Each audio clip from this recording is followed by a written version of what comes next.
High Counselor Braxton couldn't understand it. In the 3 centuries since humanity had joined the Galactic Assembly, they had refused every provocation, declined every opportunity for conquest, and withdrawn from conflicts that they could have easily won. To the warrior cultures of the galaxy, it made humans seem cowardly. "They have the technology," General Crothas hissed, his reptilian features twisted in confusion. "Their weapons are innovative, their tactics unconventional. Yet they negotiate. They compromise. They apologize." He spat the last word like a curse. The Assembly had gathered to discuss the human problem. The Terran Federation occupied resource-rich territories, but refused to expand. They possessed military capabilities that rivaled the greatest empires, yet their fleet was labeled defensive forces. When the warlike Kryn Dominion had seized a human mining colony, everyone expected retaliation. Instead, humanity sent diplomats. Ambassador James Okafor stood before the Assembly now, facing accusations of weakness from a dozen species who measured strength in conquered worlds and body counts. "Why do humans avoid war?" Braxton demanded, his crystalline voice echoing through the chamber. "The Kryn took your colony. They killed your people. Yet you seek talks?" The word dripped with contempt. James stood silent for a moment, his dark eyes scanning the Assembly. When he spoke, his voice was quiet, almost sad. "We avoid war because we remember." He activated a holographic display. Images filled the chamber, grainy, ancient footage from Earth's history. Cities reduced to rubble. Skeletal figures behind barbed wire. Mushroom clouds rising over islands. Mass graves. Children's shoes piled in mountains. "This is Hiroshima," James said, pointing to a flattened landscape. "One weapon. One moment. 140,000 dead. This is Auschwitz. This is the Somme. This is Rwanda. This is Syria." The images cycled faster. "We have 10,000 years of recorded warfare. We've killed each other with stones, swords, guns, gas, and nuclear fire."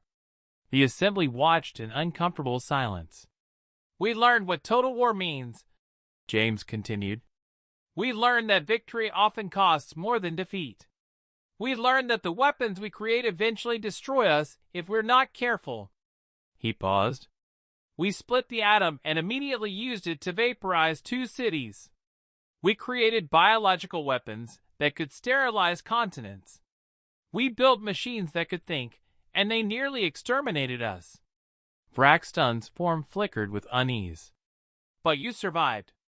You're stronger for it." "No," James said firmly. "We're scarred by it. Every human child learns about the world wars, the genocides, the nuclear standoffs when our entire species came within minutes of extinction multiple times. We carry that trauma in our collective memory." He looked directly at General Crothas. "You ask why we don't retaliate against the Kryn? Because we know where it leads. 1 strike becomes 2. 2 become 20. Pride demands escalation.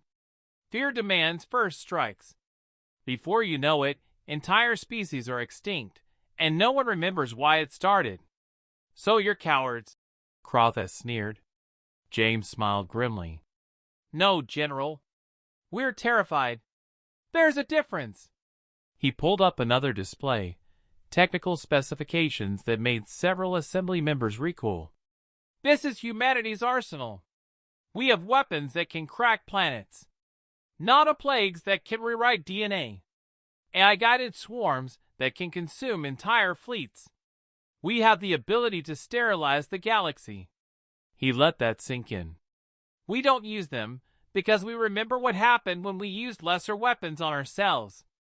Braxton's voice was quieter now. "The Kryn won't stop with 1 colony." "Probably not," James agreed. "But we'll try diplomacy first. Sanctions second. Isolation third. We have a saying on Earth: walk softly and carry a big stick. We'll try every peaceful option first. And if they all fail? Crothis challenged. James's expression hardened. Then we'll do what we've always done when we have no choice.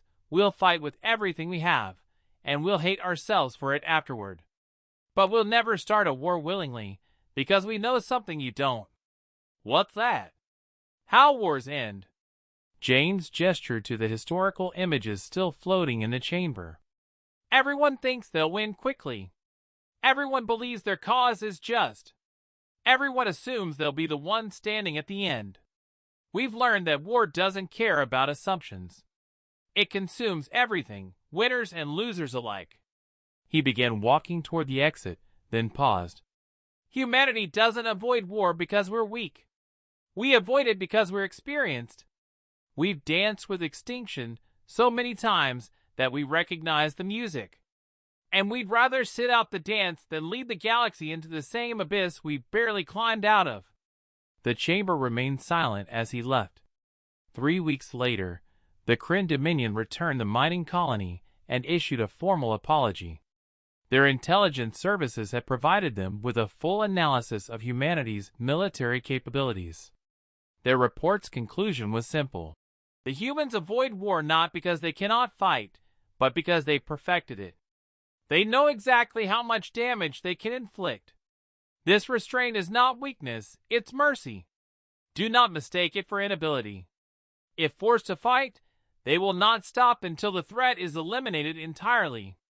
They've done it to themselves. They will not hesitate to do it to us. High Counselor Braxton updated humanity's file in the Assembly records. Next to their diplomatic achievements and cultural contributions, he added a new note. Species designation, post-apocalyptic survivors. Recommend extreme caution.